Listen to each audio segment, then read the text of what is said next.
Very much. Let me also welcome our distinguished panelists and apologize for not being here earlier and listening to your testimony, but I have looked at it and I appreciate it. And so if my questions are redundant, please forgive me.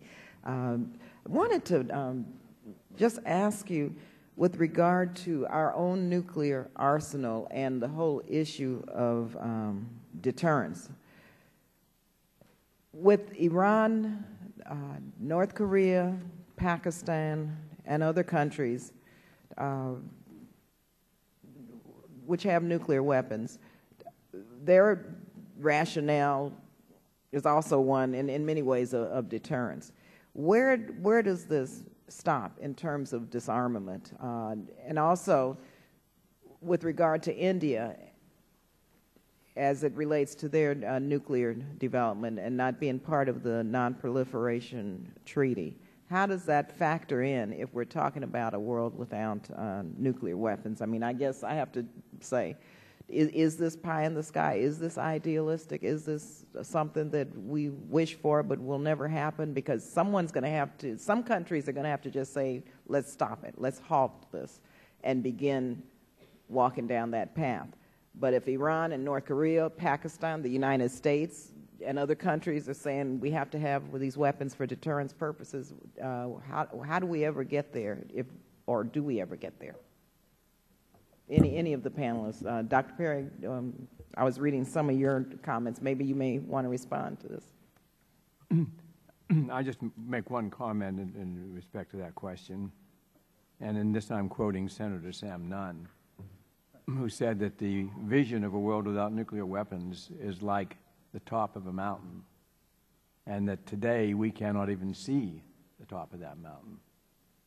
But that one thing he's sure of is that we should be moving up that mountain, whereas in fact today we're moving down the mountain. And the first thing to do is reverse that motion and start heading back up. And he proposes we move up to something like a base camp, which is still far from zero nuclear weapons, but is a far safer position than we are today. And that's the immediate goal of our project, is to get to that safer world. Congresswoman Lee, I think that your question really hit a major point.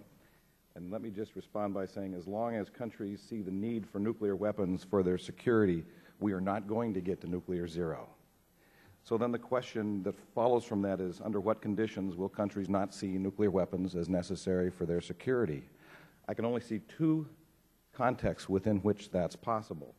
One is if we have a cooperative world order, which we have never seen in recorded history, or two is if we have a centralized authority with great power and great authority to verify and enforce compliance.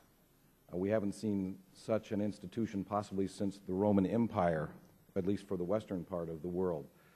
That's why the Congressional Posture Commission concluded, I think rightly, that nuclear zero, to be plausible, would require a transformation of the world political order along these lines to be plausible. So your question is absolutely right. When is this possible? It's going to be possible when countries decide they don't need nuclear weapons for their security. When might that be possible? It's within one of those two conditions I just described, which may come about. You should never say never.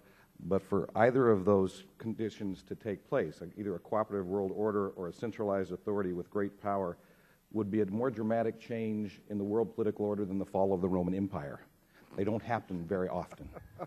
Ambassador Graham. I'm not that pessimistic, which would appear to doom the humanity to the threat of nuclear weapons forever. I agree it's very difficult and will take many, many years. I think an important first step is for the United States and Russia to become partners in the enterprise, and then gradually work with the others and move in that direction. But we're talking about something, at least in my view, would take 30 or 40 years or more. But I believe that it is possible. I believe that the top of the mountain someday can be not only seen but reached. But it'll be a very long process. But in the end, it's in everyone's interest. Thank you very much, Mr. Chairman. I guess I would could make just one comment. You know, I have visited Japan and have witnessed the horrific effects of a nuclear attack. Generations,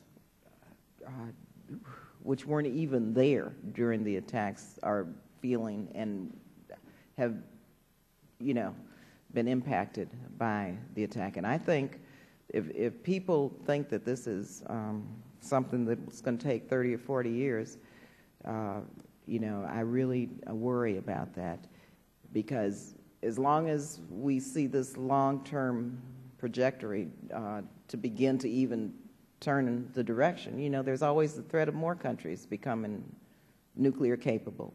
And I think that this should be a top priority of this administration, and that we need to somehow issue a cease and desist. Thank you very much, Mr. Chairman.